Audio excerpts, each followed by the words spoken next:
अस्सलाम वालेकुम, it's me Asad. Welcome to another weekly video. आज एक बहुत इंपॉर्टेंट टॉपिक के बारे में डिस्कशन करेंगे। I am gonna be answering all about NFTs, the non fungible tokens. आज की इस वीडियो में मैं डिमॉन्स्ट्रेट करने की कोशिश करूंगा इन ए क्यूरी एंड आंसर वे। मैं क्या करूंगा, एक क्वेश्चन रखूंगा और फिर मैं प्रेजेंट वो सब कुछ करूंगा जो आप लोगों को पता होना चाहिए in regard to that particular question. Okay, questions जो आज हम डिस्कस करने जा रहे हैं, जैसे कि एनएफटीज क्या हैं, क्या हाइप बनी हुई है इनके बारे में डिस्कस करेंगे। फिर हम डिफरेंस डिस्कस करेंगे एनएफटीज और क्रिप्टो करेंसीज में।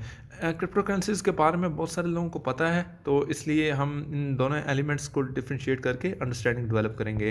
This way you guys will have a better understanding about NFTs. फिर हम बात करेंगे एनएफटीज वर्क कैसे करती हैं, what is the point of NFTs, किस वे में हम इसको इस्तेमाल कर सकते हैं, like how you can go up with a trend of NFT market place.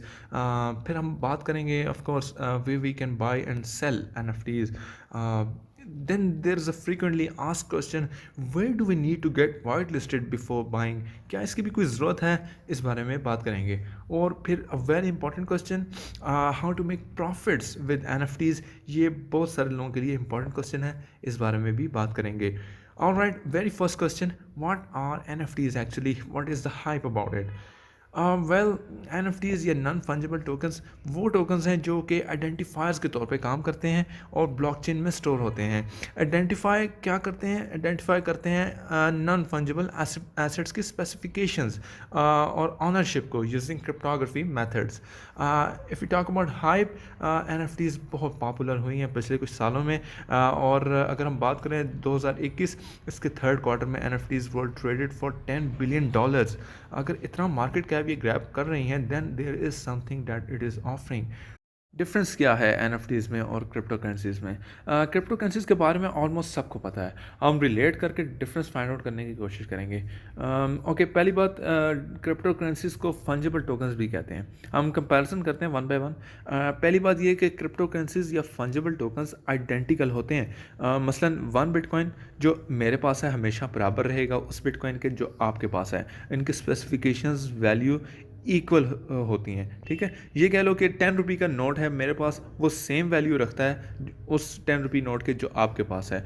Both bills are being governed by government of Pakistan, इनकी स्पेसिफिकेशन सेम हो गई, ठीक है। On the other hand, NFTs या non fungible tokens they are always unique. एक NFT जो मेरे पास है और एक एनएफटी जो आपके पास है वो सेम नहीं हो सकती, क्योंकि दोनों के एट्रीब्यूट्स इंफॉर्मेशन डिफरेंस रखते हैं। Like I have a painting of some scenery, ठीक है, और एक आपके पास पेंटिंग है सेम सीनरी की, both will have different detail, different information, different attributes. इस वजह से दोनों आइडेंटिकल नहीं हो सकती, ठीक है। देन फंजिबल टोकन्स या cryptocurrencies are interchangeable with same value amount, ठीक है। लाइक अगर आपके पास 20 रुपये का नोट है, आप उसको रिप्लेस कर सकते हैं विद 2 10 रुपये नोट्स, ठीक है। On the other hand, NFTs are non interchangeable. दो एनएफटीज आपस में इंटरचेंज नहीं हो सकती। Every NFT have different specification, different value, right. तो एनएफटीज आर नॉन इंटरचेंजेबल, ठीक हो गया। फिर फंजिबल टोकन्स में डिविजिबिलिटी का फैक्टर बहुत ज़रूरी है। हम नहीं चाहेंगे कि एक बिटकॉइन ही रहे, इसको फ्रैक्शन में डिवाइड भी होना चाहिए, ठीक है। 0.1 बिटकॉइन भी हो सके, मेरा मतलब है 0.1 BTC हो, इसको हम 10 टाइम्स करें तो ये हमेशा एक बिटकॉइन के इक्वल होगा। दूसरी तरफ एनएफटीज़ को हम फ्रैक्शन में डिवाइड नहीं कर सकते। फॉर एग्जांपल सर्टिफिकेट है या कोई डिग्री है, हम उसको क्या स्मॉल फ्रैक्शन में डिवाइड कर सकते हैं? No, it will not make any sense. तो हमें पता चला एनएफटीज़ यूनिक होती हैं, नॉन इंटरचेंजेबल होती हैं, नॉन डिविजिबल होती हैं, right. Okay, now let's talk about how NFTs work. At very high level ज़्यादातर एनएफटीज़ इथेरियम ब्लॉकचेन का हिस्सा हैं। बस इतना पता होना चाहिए कि एनएफटीज़ एग्जिस्ट ऑन ब्लॉकचेन। आप प्रॉब्ली ब्लॉकचेन को ऐसे प्रोसेस के तौर पे जानते हैं जो कि क्रिप्टो करेंसीज़ के लिए है। अगर आपको ब्लॉकचेन के बारे में नहीं पता, you should definitely check out our video on blockchain. Video का लिंक डिस्क्रिप्शन में मौजूद होगा, या टॉप राइट पे अभी पॉपअप शो हो रहा होगा। अच्छा, लेकिन एनएफटीज़ को भी क्रिएट या मिंट किया जा सकता है ब्लॉकचेन पे, जो कि ऑब्जेक्ट्स को रिप्रेजेंट करती हैं। फिर चाहे ऑब्जेक्ट्स टेंजिबल हो या इंटेंजिबल, मतलब ये वो ऑब्जेक्ट्स भी जिनको हम टच कर सकते हैं या फील कर सकते हैं, और या वो ऑब्जेक्ट्स जो सॉफ्ट फॉर्म में मौजूद हैं लाइक 3D इलस्ट्रेशन। हम वन बाय वन NFTs के यूज़ केस भी डिस्कस करेंगे एग्जांपल्स के साथ। First of all, art as N F T market place में आर्ट वर्क बहुत ज़्यादा मौजूद है और सेल भी हुआ है। फॉर एग्जांपल बेपल आर्ट जो कि $69 मिलियन का सेल हुआ। ये डिजिटल आर्ट वर्क जिनको अमेरिकन आर्टिस्ट ने डिज़ाइन किया, जिनका नाम है विन कैलमन। इसी तरह अगर हम जिप्स की बात करें, ये भी बहुत सेल होती हैं। Like in the past Nyan Cat GIF it was sold for $5.8 lakh. अगर इसी तरह बात करें वीडियोस या स्पोर्ट्स हाइलाइट्स की, ये भी सेल हो सकती हैं as NFT। For example Shaheen Shah Afridi ने जो बोल्ड किया था रोहित शर्मा को T20 वर्ल्ड कप मैच में, it was auction for NFT by ICC। Collectibles can be sold as NFTs as well. Rare Peppy NFT trading cards. The first trading card depicting Satoshi Nakamoto, it was sold for 147 Ethereum at that time. इसी तरह हमारे पास virtual avatars या video game skins, इन जैसी चीज़ें भी NFTs में sell out हो सकती हैं। Genesis Land Plots was sold out in XZ Infinity Game, जो कि $1.5 मिलियन के सेल आउट हुए। इनको फ्लाइंग फैल्कन ये ट्विटर यूज़र नेम है, इन्होंने बाय किया। अच्छा, इसका हमने डिटेल डिस्कशन की थी मेटावर्स वीडियो में लैंड्स को लेके। अगर आपने मेटावर्स की वीडियो नहीं देखी तो you guys can check out a video on metaverse as well. The link will be in description below. और इसी तरह अब हम अगर बात करें म्यूज़िक की, music can be sell out as NFT as well. Grimes एक ये हैं हमारे पास आर्टिस्ट हैं, इन्होंने अपना म्यूज़िक सेल आउट किया $6 मिलियन का in with a collaboration of certain video. और ये मैं आपको बल्कि यहाँ पे दिखा भी रहा हूँ। Special moments can be sell out as NFT as well. जो फर्स्ट एवर ट्वीट थी, वो जो है ना ट्विटर के को फाउंडर जैक डोसी, उन्होंने सेल आउट की फॉर मोर देन $2.9 मिलियन। और उसकी जो ट्वीट थी उस पर ये लिखा हुआ था, just setting up my Twitter. तो ये भी एक मतलब एग्जांपल है स्पेशल मोमेंट की जो आप NFT में सेल आउट कर सकते हैं। हमारे पास सवाल आता है, what is the point of NFTs? ये टोटली डिपेंड करता है आप NFT मार्केट प्लेस को कैसे इस्तेमाल करते हैं। That totally depends whether you are an artist और बायर। अगर आप कहते हैं you are an artist, first of I am really proud of you, this is definitely the right place to go. अगर आप अपने आर्ट वर्क को NFT के तौर पर सेल करते हैं तो ये डेफिनेटली आपको हेल्प आउट करने वाला है। इसमें यह है कि if you come up with really cool ideas and you can draw something amazing like painting और ड्राइंग, तो बिल्कुल ये प्लेटफॉर्म आपके लिए बहुत वर्दी प्लेटफॉर्म है। इसमें NFT मार्केट प्लेस में ना हमारे पास जब हम मिंट करते हैं, क्रिएट करते हैं NFT, तो हमारे पास एक और फीचर होता है जो कि आप क्या कर सकते हैं, एक सर्टेन परसेंटेज इनेबल कर सकते हैं अपने आर्ट वर्क पे।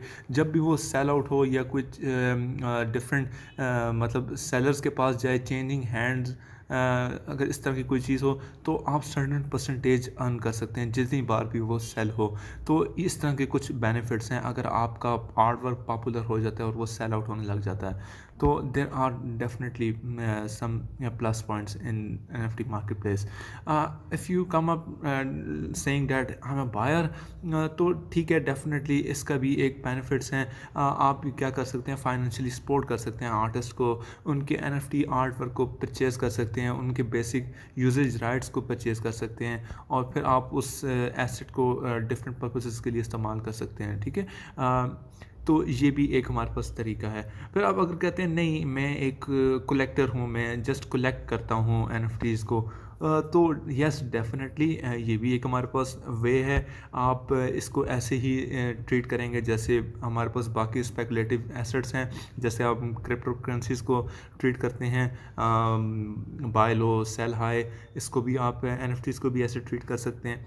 तो आप किसी NFT को परचेज़ करें and one day it goes up and you can sell it on for profit. फिर हमारे पास क्वेश्चन है way you can buy and sell NFTs। There are various platforms out there, जैसे कि ओपन सी हो गया, रेरिबल हो गया, और सुपर रेयर हो गया, now even on Binance as well. मैं सबके इंटरफेसेस आपको वन बाय वन दिखाऊंगा। जैसे कि ओपन सी का कुछ इंटरफेस यूँ है, इसी तरह हमारे पास रेरिबल का है इंटरफेस, इसी तरह हमारे पास सुपर रेयर का इंटरफेस है। इसी तरह बाइनेंस पे आप सेल एंड परचेज़ कर सकते हैं एनएफटीज़ को। अच्छा, ओपन सी की हम बात करते हैं। OpenSea is the most popular one just like Binance. जिस तरह बाइनेंस क्रिप्टो करेंसीज में कह लो कि नंबर वन है अगर हम वॉल्यूम या ट्रेड्स की बात करें, इसी तरह ओपन सी भी नंबर वन है, बहुत पॉपुलर है जस्ट लाइक बाइनेंस। आपको डेफिनेटली इसको देखना चाहिए ओपन सी को। अगर हम बात करें way to get white listed before buying, क्या इसकी भी कोई ज़रूरत भी है? ये वाइट लिस्टेड होना ऐसा है जैसे एग्री करना कुछ टर्म्स एंड कंडीशंस पे। ये कुछ एक्सचेंजेस या प्लेटफॉर्म डिफाइन करते हैं इसको, या creators, before buying. Otherwise there is nothing to worry about it. ना ही इसके बारे में कंफ्यूज होना है। ये इसलिए मैंने इंक्लूड किया क्योंकि ये फ्रीक्वेंटली आस्क्ड क्वेश्चन है, अक्सर लोगों ने पूछा होता है। इसमें कुछ भी नहीं है, there is no such thing और limitation to be confuse about. You can even buy on Binance, जो आपका सिंपल अकाउंट है रेगुलर, आप इस पर भी बाय कर सकते हैं विद सम इथेरियम और BNB। ठीक है। फिर हमारे पास एक क्वेश्चन आता है, how to make profits with NFTs। This is the most difficult one to answer, और इसका कोई एक सिंगल आंसर भी नहीं है। ठीक है। मैं अपना ओपिनियन और एक्सपीरियंस आपके साथ शेयर करूँगा। You can buy from some famous influencers, ठीक है, और you can hit some famous trends. ठीक है। Sometime it's better to catch trends and sell high, specially in NFT market place. इसमें ये बहुत काम करता है। उसके अलावा एक और है कि हम क्या करें कि the most important one is to recognise the art and digitalise it. ठीक है। इन NFT हमारे सराउंडिंग में बहुत हाईली वर्थ आर्ट है, इसको हमें रिकग्नाइज करना चाहिए और उसको NFT में कन्वर्ट करना चाहिए और उसको सेल आउट करना चाहिए। ये बहुत इंपॉर्टेंट फैक्टर है जिसको हमें लाजमी कंसिडर करना चाहिए। अब आज की डिस्कशन को हम वाइंड अप करते हैं। एक और क्वेश्चन है, how to digitalise the art in NFT, और what is ERC and BIP 721। ये डिस्कशन हम किसी और एपिसोड में इंशाल्लाह डिस्कस करेंगे। We will definitely briefly discuss on how we can make NFTs and हमारा जो अपना आर्ट है उसको कैसे हम कन्वर्ट कर सकते हैं। जैसे कि अगर आप में से कोई पेंटर है या आर्टिस्ट है, अपने आर्ट को हम NFTs में कैसे कन्वर्ट कर सकते हैं और उसको सेल आउट कर सकते हैं, इस पर प्रॉपर हम वीडियो इंशाल्लाह बनाएंगे। एंड अगर हमारे पास कोई जो है टेक्निकल यहाँ पे हमारे लोग हैं जो इसके बारे में मज़ीद जानना चाहते हैं, इसके बारे में भी हम डिस्कशन करेंगे। ERC BIP 721 जो हमारे पास स्टैंडर्ड्स हैं for representing ownership of non fungible tokens. अब हम इस वीडियो को वाइंड अप करते हैं। If you have any question feel free to ask in the comment section below. Thank you. अल्लाह हाफिज़।